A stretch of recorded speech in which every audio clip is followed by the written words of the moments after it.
boa noite. Começando mais um programa Direto ao Ponto. Hoje, quarta-feira, 15 de abril de 2020. Programa Direto ao Ponto em tempos de pandemia. Você já sabe, segunda, quartas e sextas-feiras, sempre às 19 horas, aqui na Jovem FM. Programa gravado quentinho, prontinho para você. Quem está comigo hoje, sempre, ela, Cléo Oliveira. Boa noite, Cléo.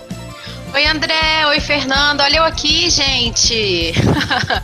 Boa noite para todo mundo ouvindo Direto ao Ponto aqui na Jovem FM. É uma alegria sempre estar aqui com vocês, trazendo notícias, aquela história toda. Notícias, a sua participação. É sempre muito bom mesmo estar aqui todas as noites, ou nesse momento de segunda, quarta e sexta.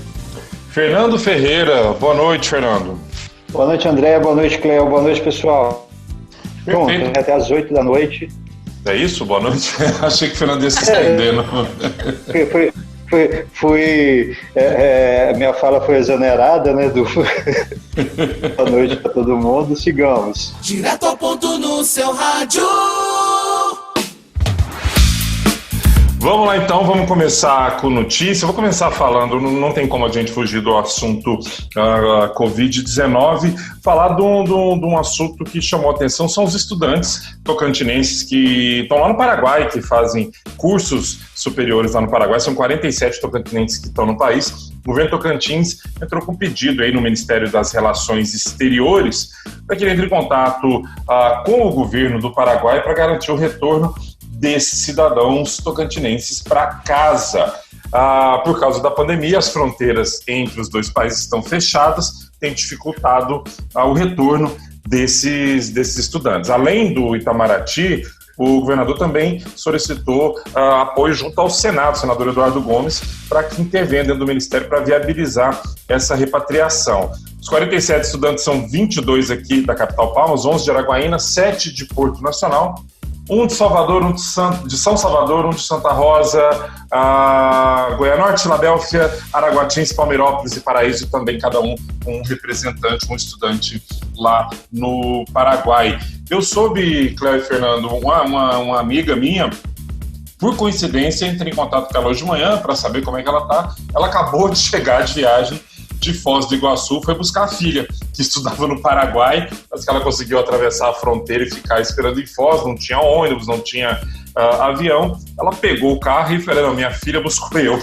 Foi bater lá em Foz do Iguaçu e chegou ontem, já está todo mundo bem aqui em casa. Agora a situação é complicada, porque não deve estar tendo aula, esses alunos estão em repúblicas, em casas alugadas lá, gerando, aí tem uma despesa para se viver em outro país. E pior, né? Tá longe de casa nesse momento, longe dos seus, nesse momento de pandemia. Vamos aguardar agora o retorno do Itamaraty. As respostas do Itamaraty a brasileiros em outros países têm sido, no mínimo, irregulares. Alguns locais, esse socorro já chegou, essa ajuda já chegou, outros ainda não. A gente volta e meia vê relatos de brasileiros que estão em outros países aí presos, literalmente presos, longe do seu país.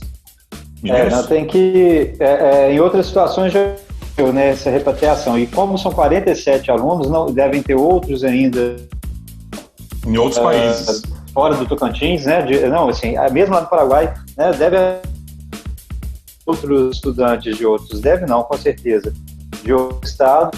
Então acho que mas só do Tocantins, 47 pessoas já é um número bastante expressivo, né? Que já é interessante que haja uma resposta rápida disso para ver se traz esse pessoal de volta, né? Perfeito. Vamos aguardar aí a resposta do Itamaraty. Eu confesso que eu sabia de estudantes tocantinenses no Paraguai, mas não imaginava que fossem tantos assim. Na minha cabeça tinham lá uns 5, 6 pessoas, 47 estudantes, é uma turma inteira e que está estudando lá fora. Notícias. Eu tenho notícias sobre... Sim, Fernando, pode falar. É uma notícia sobre uma operação da Polícia Federal, é mesmo para registrar essa operação que aconteceu na manhã de hoje.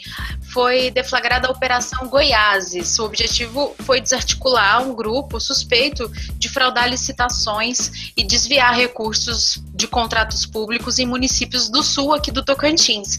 Foram 12 policiais federais que cumpriram mandados judiciais de busca e apreensão em Aliança do Tocantins, lá no sul do estado. A investigação da polícia suspeita que havia um direcionamento por meio de licitação para beneficiar uma empresa específica. O prejuízo apurado seria de 6 milhões de reais. A polícia divulgou que essa operação foi diferente das demais por causa do momento que a gente está vivendo, né? Então, todos os policiais ali também com EPIs relacionadas à prevenção ao novo coronavírus. A Aliança acordou, então, com essa mudança na rotina lá da cidade. E a polícia, claro, continua trabalhando, porque apesar de Covid, né, outras ações são importantes e são necessárias nesse período. E a certeza de que cada mandado vai ser cumprido porque as pessoas vão estar em casa. Não sei, né? Acredita-se que sim, né? Em tese seria dessa forma, né? Não dá nem pra ficar de cuecão em casa, né, André? Não dá nem pra ficar de cuecão em casa. Vai que o Uber da Polícia Federal bate na porta. Eu, particularmente, assim, sumi da rede social Instagram, que é uma rede baseada em fotos. Porque sem sair, sem looks, não tem como fazer fotos, né? E as fotos que eu tenho hoje pro meu registro pessoal aqui do meu período de isolamento, elas são impublicáveis. Porque, nossa... Tô bonita não, viu? Eu tô falando, e eu tô falando assim, sem biscoitada, aquele tipo que as pessoas esperando que as pessoas... Não, Clé, imagina, né? Você não tem como. Cara, tem demais. Olha, aqui a situação periclitante é cabelo e barba, porque além do cabelo não estar sendo cortado com a frequência que deveria, a preguiça impede também que a barba seja parada. Já não vou para lugar nenhum, ninguém vai me ver mesmo. Então parece que eu estou num Tom Hanks, numa ilha deserta, aguardando o resgate. Basicamente. Quem é o seu Wilson aí? Do cabelo né, curtinho, há um tempo atrás, então acho que a pandemia inteira, sem precisar ir ao salão. A barba eu mesmo faço aqui em casa. O Fernando ainda tem que tá trabalhando normalmente, então tem um motivo para fazer a barba. Tem um protocolo, né? Eu vou sair daqui figurante da família Manson. Aliás, eu gostaria de dizer para todos e todas... Posso fazer fotos. Não, melhor eu gostaria de dizer a todos e todas para que tal facho, na melhor expressão, com ligação em vídeo. Não é necessário, a gente pode falar sem ligação em vídeo, porque videoconferência é uma coisa, né? Envolve mais pessoas. Mas, gente, uma ligação normal em vídeo, eu não atendo. Porque não.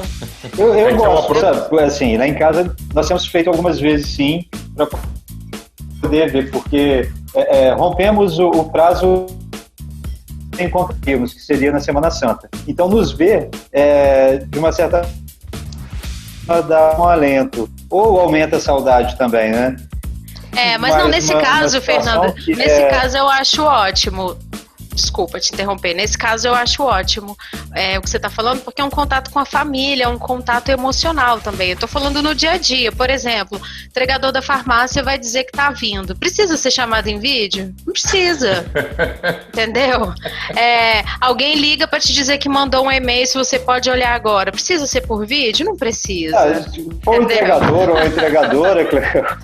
Você vai ver, é bom pra você marcar o rosto, né? Pra você não abrir a porta. A gente já vai falar quando eu descer, né? Então, deixa quieta, faz com chamada em vídeo. É o meu pedido e a minha dica, pra não ser... Aqui em casa a chamada é igual... André, se eu falar com a Cleo... Se for falar com a Cleo, não faça chamada em vídeo. Ou pra irritar. Ou seja, educado, né? As pessoas podem ser educadas, né? Por exemplo, tô precisando falar com você, posso te ligar em vídeo? Aí a pessoa fala, me dá 10 minutinhos que eu tô terminando uma ligação. Na verdade, ela vai se arrumar. Mas aí fica tudo ok, entendeu? Aqui eu tenho que eu acredito que seja um bom hábito, que normalmente, até do trabalho mesmo, eu costumo mandar uma de texto para saber se eu posso ligar para a pessoa, mesmo ligação só de áudio, porque sabe se a pessoa está disponível naquele momento ou não, então eu acho que é interessante você perguntar se você pode ocupar o tempo no momento. Até porque há situações que é mais fácil você do que escrever. Às vezes é mais rápido mesmo você colocar aquilo ali. E eu prefiro ligar a taxa de áudio. Aqui eu estou seguindo a seguinte regra, assim, ligação em vídeo igual a bancada do Jornal Nacional, da cintura para cima. Não vou levantar para botar short e calça para atender ligação em vídeo. Então, encostadinho ali, faz o cenário. Se é de trabalho, eu vou para frente da biblioteca, obviamente, né? Que é uma regra não dita das ligações de trabalho. Se não for, é no sofá mesmo e espero que a pessoa tenha intimidade suficiente para a figura que ela vai ver do outro lado do vídeo. André o Diogo Mainardi. Você tá igual o Diogo Mainardi naquele programa que o Bonito ficava é o André Connection. Aliás, eu fui cobrado, viu, gente? Fui cobrado a gente fazer uma live dessas aí, já que parece que é mandatório, se tem Instagram, tem que fazer live em algum momento. Fui cobrado a gente fazer uma live do Direto ao Ponto. Vamos pensar nisso. Talvez eu acho interessante, mas eu acho também, André e Fernando, que estamos discutindo pauta, né? Que eu acho importante a gente fazer uma videoconferência com os nossos ouvintes, porque no Instagram é possível apenas 2 por vez na live, né? Então um de nós ficaria fora. Agora a videoconferência, como é o sistema que a gente usa aqui para gravar o programa, as pessoas que tiverem o link podem participar. Eu acho que fica mais interessante, mais a nossa cara. Eu acho também, André, que as lives, sem querer gabar o Direto ao Ponto, a transmissão em áudio e vídeo, nós fomos pioneiros, né? Desde muito tempo atrás, antes de vocês mesmos entrarem nesse grupo, a gente já transmitia. Vamos deixar a vez para os outros, né? O pessoal está se divertindo pra caramba com as lives aí, tanto as lives de música. Esse pessoal da música que está começando, né? Pessoal, vamos deixar o pessoal protagonizar. Eu sabia que a Cléo ia concordar comigo. Pessoal, antes de encerrar o bloco, alguma notícia? Posso dar uma notícia rapidinho aqui, antes de encerrar o bloco? Vamos lá. Posso? Na segunda-feira teve um pequeno deslize na hora de postar o nosso programa no horário certo, e o primeiro bloco acabou saindo um bloco antigo de um outro programa. E eu acho que foi exatamente no primeiro bloco de segunda-feira que eu falei que hoje terminaria o prazo para pagar o IPTU com desconto aqui em Palmas, para quem vai pagar em parcela única. E terminou hoje, 15 de abril, mas agora esse desconto de 10% foi prorrogado até o dia 15 de maio, tem mais dias ainda. Essa é a segunda vez que o prazo é prorrogado. Segundo o município, foi por causa da pandemia, dá mais tempo para a galera se organizar financeiramente. O boleto da prefeitura, porque lá no Resolve Palmas não está imprimindo. Quem optar pelo pagamento parcelado, a data também prorrogada, só é no dia 15 de maio para pagar a primeira parcela. Além desse desconto de 10%, outros tributos da prefeitura, e ainda tem mais um descontinho aí em converter os créditos do programa Nota Quente para esse desconto. Fique esperto aí, tem mais um mês. Aquelas pessoas que já se organizaram financeiramente, que não tiveram nenhum baque, que faça uma vez, né? Porque tanto a arrecadação é importante para os órgãos públicos, quanto a gente também, para não saber como é que vai estar no mês que vem, já se livra de mais uma dívida. De qualquer forma, 15 de maio agora, o prazo do IPTU. Aqui em Palmas, Fernando, André e todo mundo, a gente temos que ser justos, né, com a administração, porque as obras continuam mesmo nesse período de pandemia. Tenho visto aí o pessoal trabalhando em pavimentação e em algumas regiões da cidade. Isso é importante, né? Nesse período também a gente tem que parar o que for necessário, mas obras e outras coisas do tipo, se for possível continuar garantindo as medidas de proteção aos trabalhadores, isso é muito importante. Exatamente. Daqui a pouco, no próximo bloco, eu vou até falar de uma outra obra aí que nós mesmos, no Direto ao Ponto, a gente cobrava muito da prefeitura, e daqui a pouquinho eu trago mais detalhes para a galera. Perfeito. O primeiro bloco está chegando ao final. Tem um pessoal que acompanha a gravação do programa lá no nosso WhatsApp, no nosso grupo de WhatsApp. Daqui a pouquinho a gente fala mais sobre isso. Um pessoal que sempre participa na hora que a gente está gravando, mandando mensagem e comentando e cobrando, como sempre. A gente manda esses alôs daqui a pouquinho no segundo bloco. Tem intervalo comercial, tem música, tem mais direto ao ponto para você. Daqui a pouquinho, não sai daí. Direto ao ponto no seu rádio.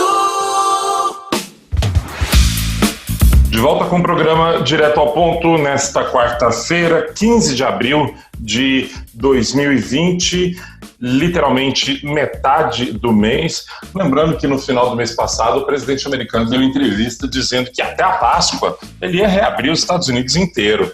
Errou rude o presidente dos Estados Unidos nesse momento. Bom, estamos de volta aqui com o nosso programa, gravado, você já sabe, mais quentinho para você. Vamos falar de novas notícias. Uma notícia triste que aconteceu foi o resgate do corpo de um adolescente de 17 anos aqui no Lago da Usina, do outro lado da ponte, ali na praia de Luzimangues. Os bombeiros resgataram o corpo do Pedro Lucas Rodrigues, de 17 anos, que se afogou enquanto nadava com os amigos. A ocorrência foi na madrugada. A turma foi 1h30 da manhã, por volta da 1h da manhã, lá pro pier, ali do outro lado da ponte. Muita gente costuma atravessar a ponte para usufruir desse local, para banho, muito bacana, mas sem nenhuma segurança. A turma foi lá e o Lucas desapareceu enquanto nadava com seus amigos. Às 6 da manhã, as buscas começaram e no final do dia de ontem, na terça-feira, foi encontrado o corpo dele. 3 mergulhadores da Companhia Independente de Busca e Salvamento, com apoio de uma lancha, atuaram no caso. Encontraram o corpo dele mais ou menos 50 metros do raio, ali do ponto que eles entraram na água. A profundidade era mais ou menos 1,80 m, nem era um local tão fundo assim, o que ressalta a importância de entrar com segurança, saber nadar, não necessariamente uma profundidade muito grande vai ser o que vai te complicar. E a gente tem dados aí, algumas estatísticas. Deste ano já foram 14 pessoas que perderam a vida por afogamento em diversos locais do estado. Um registro realizado pelo Major Antônio Luiz Soares, gerente de monitoramento da Defesa Civil. Olha os dados que a gente tem. 14% desses afogamentos foram de criança até 12 anos, que, mais uma vez, reforça a atenção dos pais. O clube que eu frequento, Cléo e Fernando, com os meus filhos... Oi? Não, eu falei, vem cá, meu bem.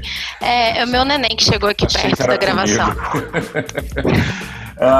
O clube que eu frequento tem uma placa lá que eu acho bem incisiva com os pais, dando a importância de olhar para a criança e não para o celular quando você estiver com crianças dentro da água. Então, desses afogamentos, 14% de crianças até 12 anos, 86% eram homens, 71% não sabiam nadar, 46%, quase metade, estava alcoolizado.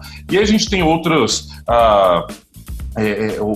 fatores, outros pontos levantados interessantes, como se tinha se alimentado, 15%, se era um rio, se era um lago, metade foram em rios, profundidade em metade dos casos de mais ou menos 2 metros, a outra metade maior ou igual aí a 5 metros, 57% dos casos tinha correnteza.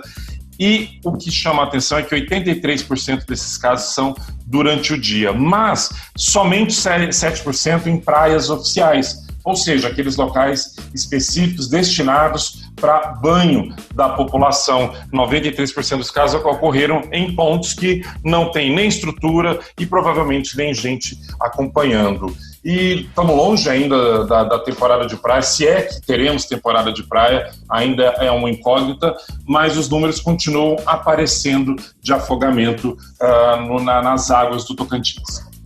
Isso é perigoso, André, muito perigoso, porque quando a gente analisa mortes por afogamento, a extrema maioria das pessoas, das vítimas, elas sabiam nadar.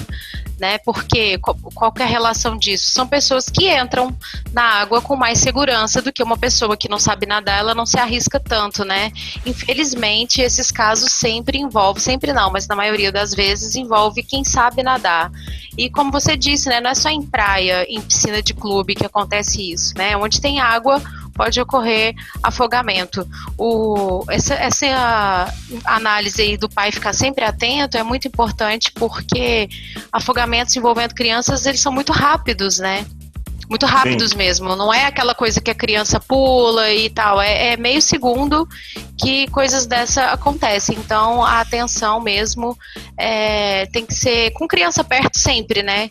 Eu não tenho filhos, mas sei disso, que com criança próximo a gente tem que mudar a rotina do que está fazendo ali naquele momento. E a gente sabe que muitas vezes acidente com criança, não só afogamento, outros tantos, não é nem só pela como você mesma disse, é tão rápido que as coisas acontecem que um descuido, né? Mas sabendo-se do risco que a água oferece, aí essa atenção tem que estar sempre mais forte ainda, né? Eu me afoguei quando era criança e foi assim, bem rápido tudo, sabe?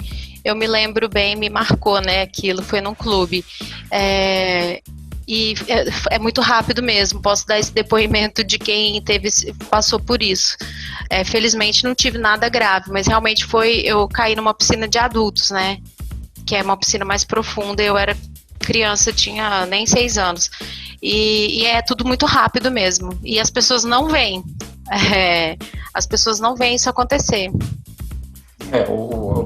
Em locais de banho, que tem uma profundidade maior, clubes, principalmente, é obrigatória a presença ali de um guarda-vidas, e a gente, mesmo assim, a responsabilidade tem que ser primária dos pais, né? Não dá para soltar a criança na água e ficar olhando de canto de olho. Como a Cléo e o Fernando comentaram aí, é rápido demais para você se distrair, nem que seja 30 segundos. É o tempo que você não saber mais onde está a criança e cada segundo passa a contar aí para uma fatalidade. Notícias, meninas? Olha, eu tenho notícia também sobre mortes, né? Mas é um caso diferente, o corpo de um jovem de 29 anos, que está no Instituto Médico Legal aqui de Palmas, mas nenhum familiar ou conhecido foi encontrado para reclamar, né? Como eles usam o termo, reclamar esse corpo, para que ele seja sepultado. Ele foi identificado, era um jovem de 29 anos, como eu disse, nome Cristiano Marques da Silva. O motivo da morte não foi divulgada. Nos documentos dele, consta o dia 6 de janeiro de 91 como a data de nascimento. É a única informação, a referência que se tem para dar desse moço, né, desse rapaz. O nome dele, Cristiano Marques da Silva. A Secretaria Estadual da Segurança Pública está pedindo a ajuda das pessoas para encontrar familiares desse jovem ou alguém que conheça. É possível que no interior do estado ou mesmo aqui em Palmas alguém esteja procurando por ele. Quem souber informações pode entrar em contato com o IML pelo telefone 3218-6840. Vou repetir para você que está ouvindo a gente poder anotar. 3218-6840 é o telefone do IML. O rapaz se chamava Cristiano, 29 anos. Triste, né? Triste.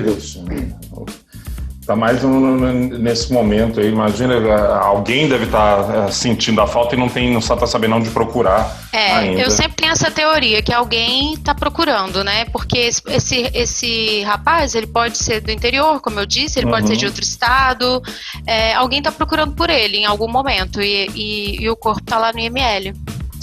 Fernando, notícia?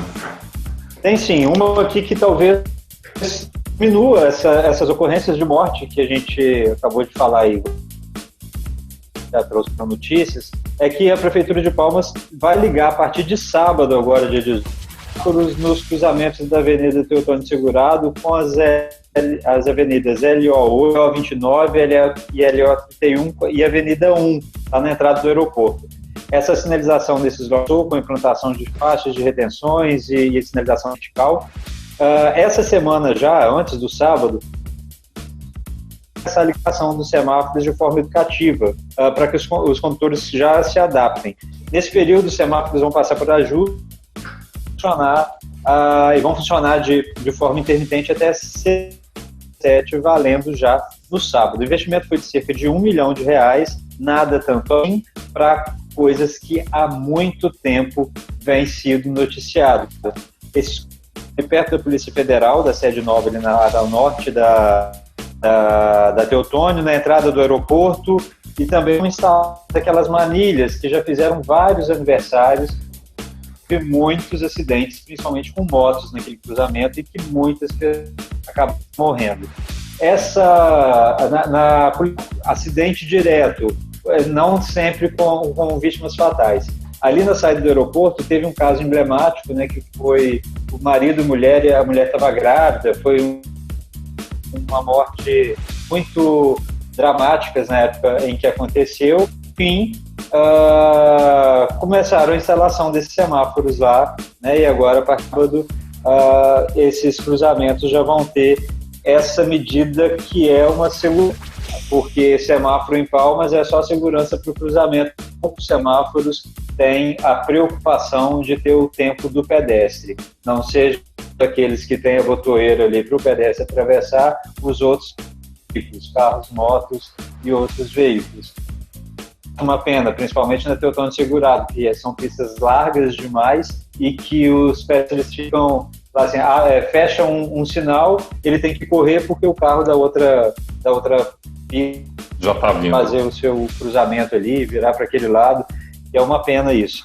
Mas mesmo nos locais, né, mais movimentados de pedestre, como ali perto da Praça do Bosque mesmo, onde há tantos clínicas de médicos, essas coisas, restaurantes, a própria praça, supermercado, eu acho que nesses locais deveria haver uma atenção maior com o pedestre, coisa que eu nunca vejo aqui. Mas, enfim, dando alguns acidentes nos cruzamentos com veículos mesmo, que acabam levando à morte de muita gente jovem, que a gente já anunciou, já está valendo esse início.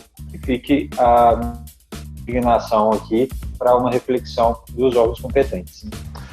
Ô, Cléo, como é que está a participação da galera lá no nosso grupo que acompanha a gravação do programa? Eu estou vendo aqui que, aliás, não estou conseguindo acompanhar o ritmo das mensagens. Tá muita gente participando, eu adoro, até morrendo de saudade de todos aqui, né, e vocês também. Eri Taveira, sempre nosso brother, sempre, eternamente, mandando um abraço, um beijo pra ele.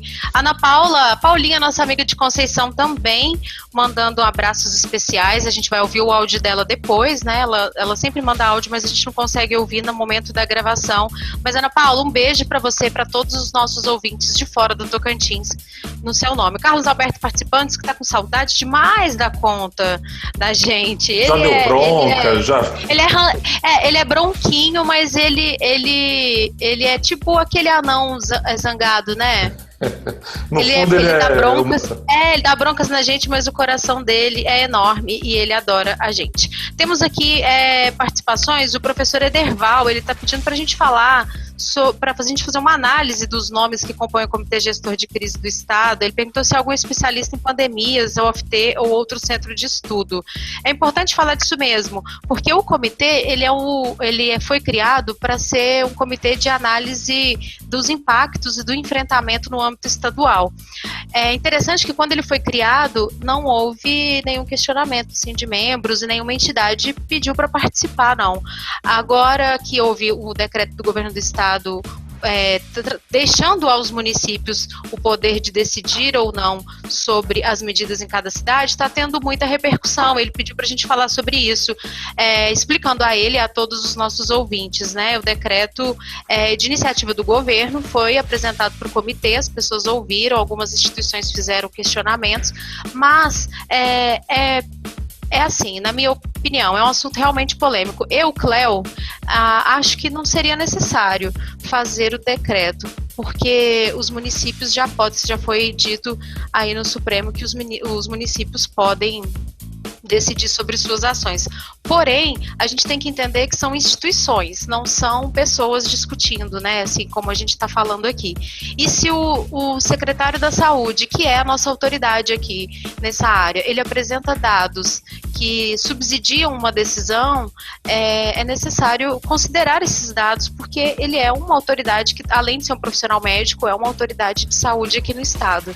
E é claro que, se houver necessidade, o próprio governador fez esse compromisso de mudar, né, as regras caso sejam necessárias. A gente vê muito, uma pessoa me falou, eu achei interessante esse raciocínio, a gente vê muita cobrança de que nacionalmente as pessoas não estão seguindo as orientações do ministro da Saúde, que é a pessoa técnica que se tem no Brasil hoje, né, como autoridade para falar sobre o enfrentamento ao novo coronavírus. Não sei nem se ele continua ministro até o fim da semana. Até a hora do programa, né? O secretário dele já saiu. O secretário dele de vigilância, que está sempre com ele nas coletivas, entregou o cargo no fim da manhã de hoje. Mas assim, no Brasil a gente tem essa cobrança de que seja seguida a orientação do ministro, por ele ser ministro e ser médico. Aqui no Tocantins é um pouco parecido, né? Nós temos um médico que é secretário, que apresenta dados. Eu acho que existem mais casos do que são os registrados, acredito nisso. Porém, são os dados que nós temos. Eu vejo que as instituições não tinham como colocar em xeque os dados apresentados, porque eles são reais, ainda que não trazem o reflexo da situação real. Entendeu? São coisas diferentes. Os dados são reais, mas eles não refletem a realidade. Agora... Cleo, eu acho uma coisa também que é bastante interessante, que dos críticos e dos não críticos das medidas adotadas pelos municípios ou pelo governo do estado, até mesmo pelo governo federal. Aquelas pessoas que estão aí, como nós vivendo esse momento tão delicado e tão sui generis, né, do mundo, que não concordam, que concordam, que tomem seus cuidados, porque o cuidado individual é bastante importante nesse momento. Ao mesmo tempo, não esquecer de outras doenças. Essa semana teve uma notícia muito triste de um sertanejo, não é muito conhecidos, foi vítima de dengue hemorrágica. A dengue hemorrágica, todo o governo federal, estadual e municipal vive dizendo que tem que cuidar do seu quintal, não deixar água parada, etc. E as pessoas muitas vezes fazem pouco caso dessas orientações. Hoje há uma orientação. O isolamento social é o mais aconselhável para evitar o contágio com o vírus, que seja contaminado pelo vírus. Então, assim, façamos as críticas, cobremos as autoridades, mas também façamos a nossa parte para proteger nós mesmos e as pessoas que vivem, né? Eu vejo com preocupação quando se abre o comércio, ainda que todas as medidas sejam garantidas de prevenção, né? Claro que muitos empresários e comerciantes de todos os tamanhos, todos os empreendimentos de vários portes estão preocupados com essa questão. Mas eu realmente me preocupo porque eu acho que o comércio aberto atrai as pessoas. As pessoas vão circular. Eu converso com algumas pessoas, talvez vocês estejam notando isso, eu vejo em alguns grupos, as pessoas assim com muita vontade de sair, e não é motivo para brincadeira isso, né? As pessoas precisam se relacionar, muitas delas, então a pessoa fica se sentindo muito presa em casa e precisa dar uma circulada, e aí com o comércio aberto ela acaba saindo e circulando mais. As orientações de várias entidades que compõem o comitê, que apesar do decreto do estado prevê que isso seja decidido por municípios, que as pessoas continuem evitando sair de casa sem necessidade. Uma situação não exclui a outra. Mas para o cidadão comum, e isso é minha opinião também, o meu CPF, que essa mensagem ela não chega tão clara para o cidadão médio, para o cidadão comum. Ele vê a notícia vagamente e às vezes nem vê, recebe um recorte da notícia ali pelo seu WhatsApp, como já colegas meus vieram me perguntar isso, conhecidos meus. Não, mas o Estado liberou. O Estado não liberou, o Estado determinou aqui por ele, as prefeituras determinam o regramento da abertura e fechamento. De segunda para cá, do decreto para cá, os meus vizinhos aqui da minha rua já fizeram uma big de uma festa até às 6 horas da manhã. Ontem o pessoal estava jogando animadamente uma partida de vôlei na pracinha. Então, assim, o ficar em casa, ou fique em casa se você puder, se você puder mesmo, assim, não é para sair. E também aí já é birra pessoal. O pessoal muito afeito às atividades físicas tem que entender que o momento não é parar o mundo para que eles possam fazer sua caminhadinha, sua pedaladinha. É ficar em casa também. Você não precisa sair para fazer caminhada todo dia. Ocupar esse espaço. Mas eu estou mantendo a distância. Mentira. Você vê o pessoal andando um do ladinho do outro. Eu também já vi gente andando de mão dada, aquele suorzinho, além de nojento, manda vírus para todo lado. Então acho que está faltando também esse bom senso. Independente de decreto, independente de qualquer coisa, eu vejo que o momento agora é de atitudes muito mais individuais do que decisões coletivas, né? E é interessante porque são posturas individuais que vão refletir no impacto coletivo. As caminhadas, elas são importantes. Eu, inclusive, estou achando interessante a minha reação, porque eu não gosto, né? Não gosto mesmo. Mas eu estou sentindo falta dessa movimentação. Mas eu acho que tem que ter bom senso. Não sou a senhora da razão, mas eu falo com vocês de verdade. Eu saí para caminhar. Quando cheguei, estava lotado, eu não fui. E aí estou procurando horários alternativos e locais menos cheios para quando eu vou, porque também não vou todo dia. As pessoas estão em isolamento social, elas podem ter um horário diferente. Também já falamos disso aqui no programa. Quando as pessoas saem para caminhar às 6 horas, porque geralmente elas saíam do trabalho esse horário e já iriam direto. Agora, com a flexibilidade do trabalho em casa, elas podem encontrar horários que sejam também indicados de acordo com a saúde, mas que não esteja tão cheio, né? E há outras atividades que você pode fazer, não necessariamente sair caminhando por aí. Você pode fazer atividade em casa, você pode manter sua saúde de várias formas. Eu arrumei a casa na... Cuidar da dengue, né? Para quem não tem a dengue também, né, André? Já é uma bela atividade. Eu falo por mim o seguinte, eu não posso o tempo inteiro porque eu estou trabalhando. Então, eu já me exponho no horário de trabalho. Agora, a partir do momento que eu estou em casa, é chegar em casa, fazer toda a higiene que tem que ser feita, limpar o celular, chaves, essas coisas todas, tomar um banho e ficar em casa. É o que está acontecendo comigo. Eu não estou... lazer fora de casa e com mais gente está restrito. Eu nunca tive, né? No meu caso. Léo, você está sentindo falta de comer nas lanchonetes, é isso? Não, eu faço pedidos. Na verdade, eu pessoalmente não estou sentindo muita falta de nada. O meu corpo, que eu senti essa falta do exercício físico, né? Porque eu passo muito tempo criando raízes aqui onde eu estou nesse momento, que é o meu cantinho home office em casa. Mas pro meu estilo de vida, assim, eu não tenho sentido falta, não, de sair, coisas assim. Eu sou mais reclusa mesmo. Eu me divirto em casa.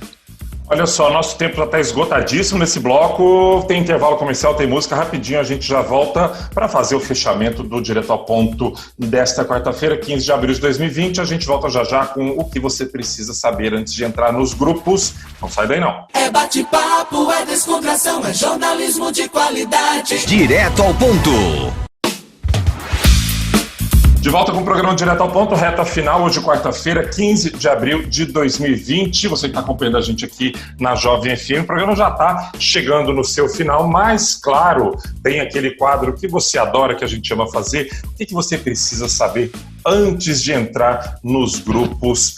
Nesta noite de quarta-feira, vamos começar falando de você que está aí fazendo o seu isolamento social, já zerou os serviços de streaming de cabo a rabo, já não aguenta mais o reprise de Friends e também está sem paciência para a overdose de notícias e informações da Covid-19 na TV aberta ou informações do BBB. Notícia boa para quem tem Netflix. Na madrugada de terça para quarta-feira, de quinta para sexta-feira, amanhã, ou seja, estreia o filme Sérgio, que conta a história do Sérgio Vieira de Mello, diplomata brasileiro, reconhecidíssimo mundo afora, trabalhou mais de 30 anos na ONU, do Alto Comissariado, participou de todos os conflitos, da resolução de todos os grandes conflitos internacionais das últimas décadas, que veio a falecer num atentado terrorista em Bagdá em 2002. Quem interpreta o Sérgio Vieira, ninguém mais, ninguém menos que Wagner Moura, a figura mais onipresente do cinema brasileiro desde Selton Mello. O trailer do filme promete trazer um pouco da história, o principal da história desse brasileiro, o tipo de brasileiro que a gente quer fazendo o bom nome do Brasil lá fora. Cléo. Olha, você não pode ir para os grupos sem saber que o Banco do Brasil lançou hoje um site para compra de imóveis sem a necessidade de sair de casa e ir até a agência para as negociações e todas as outras etapas para aquisição. O site é Seu Imóvel BB, de Banco do Brasil, seuimovelbb.com.br. Estão disponíveis para venda cerca de 1.600 imóveis em todo o país, entre casas e apartamentos retomados da carteira de crédito imobiliário. É preciso se cadastrar nesse site, tá? Para fazer as ofertas e as outras etapas. O site é, lembrando então, seuimovelbb.com.br. Fernando? Para 3. A clínica, olha só, para você que tem cachorrinhos, gatinhos, etc, a clínica veterinária da Faculdade Católica aqui do Tocantins, aqui em Palmas, retomou as atividades em regime de plantão para atender urgência e emergência. Mas para evitar a exposição de clientes e funcionários nesse período de pandemia, os atendimentos agora são marcados, são agendados. Apesar de ser urgência e emergência, você tem que ligar lá para poder marcar um horário. Eles pedem que o tutor do animal, como diz, né, respeite a pontualidade para evitar a aglomeração de pessoas no local. Se o tutor tiver com alguns dos sintomas, como resfriado, febre ou falta de ar, ele deve pedir que outra pessoa acompanhe o animal nessa clínica. Para fazer o agendamento, tem um telefone que está disponível, 3221-2154. 3221-2154. Mas se você entrar aí na internet, você vai pegar o telefone certinho lá da Católica. André? Ponto final no Direto ao Ponto desta quarta-feira. Fernando, até sexta. Até sexta, André, Cléo, um beijo para vocês, um beijo, galera, que acompanhou a gente. Fiquem com Deus, se cuidem, na medida do possível, fiquem em casa. Cléo, até sexta.